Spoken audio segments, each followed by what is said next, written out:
से बन गया प्लान और हम निकल गए जाकिर नाइक के शो के लिए। फिर रास्ते में हमें लग गई थोड़ी सी भूख और हमने लिए सैंडविचेस और वो खाए रास्ते में। उसके बाद अचानक नजर आ गए हम लोग को गजरे, तो फिर हसन ने दिलाए मुझे 2 प्यारे प्यारे से गजरे। How so sweet. हम पहुंच गए गवर्नर हाउस के बाहर तक। गवर्नर हाउस के बाहर काफी ज्यादा रश था। फिर हम अंदर गए, वहाँ भी काफी सारा रश था और उसके बाद फिर हम अपनी जगह ढूंढने लगे। मैं तो आगे बॉयज सेक्शन में, लेकिन मुझे वहाँ भी कोई सीट नहीं मिली। ढूंढते ढूंढते मैं वहाँ तक गर्ल्स सेक्शंस में पहुँची, तो वहाँ भी मुझे इतने मुश्किल से एक जगह मिली। तो फाइनली मुझे सीट मिल ही गई। अच्छी जगह तो नहीं मिली, काफी पीछे मिली, पर जाकिर नाइक के बेटे फाकिर जाकिर नाइक ने हदीस से रिलेटेड बहुत अच्छी इन्फॉर्मेशन दी और इनका सेक्शन मिनिमम 1 घंटे तक के चला। उसके बाद जो सबको बेसब्री से इंतजार था, हर दिल अजीज डॉक्टर जाकिर नाइक का, जैसे ही अनाउंस हुआ कि डॉक्टर जाकिर नाइक आने वाले हैं, वैसे ही सबने बहुत खुश दिली के साथ खड़े हो के उनका इस्तकबाल किया। वो पीएचडी की सनद से नवाजा गया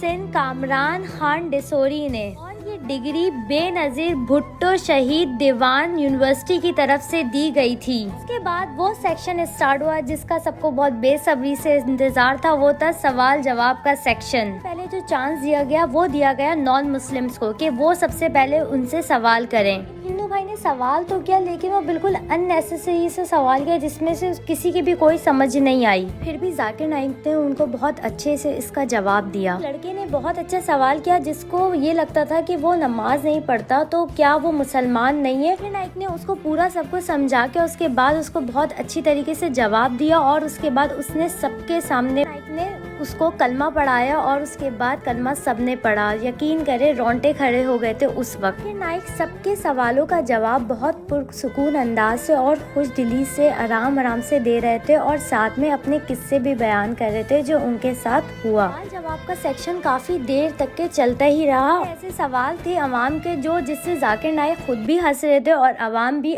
खुद भी बहुत ज्यादा हंस रही थी। खुद भी सोच रहे होंगे कि मैं पाकिस्तान में आ तो गया, लेकिन मुझे ये नहीं पता था कि किस तरीके के लोग हैं और ये लोग किस किस तरह से मुझसे सवाल करेंगे। इसके बाद भी उन्होंने किसी की बात का बुरा ना मनाते हुए सबको बहुत अच्छे से गाइड किया और बहुत सही तरीके से उनके सवालों के अच्छी तरीके से जवाब दिए। जाकिर नाइक तो मुझे पर्सनल भी बहुत ज्यादा पसंद है क्योंकि इनकी बातें और इनका तर्ज तरीका समझाने का वो बहुत ही जबरदस्त है। एक सीरियस बंदा जो मेरे बराबर में ही बैठा हुआ था और वो बहुत पुरसुकून से तहम्मुल के साथ बिल्कुल अपना सारा फोकस लगा के उनकी बातें सुनने में मसरूफ था और उसको कुछ भी याद नहीं था कि कौन है कौन नहीं है बराबर में। खैर उसके बाद हम लोग काफी देर हो गई थी तो हमने बोला कि अब चलते हैं। दिल तो बिल्कुल भी नहीं कर रहा था कि वहाँ से आया जाए क्योंकि शो इतना अच्छा चल रहा था। मिलते हैं नेक्स्ट व्लॉग में। अल्लाह हाफिज।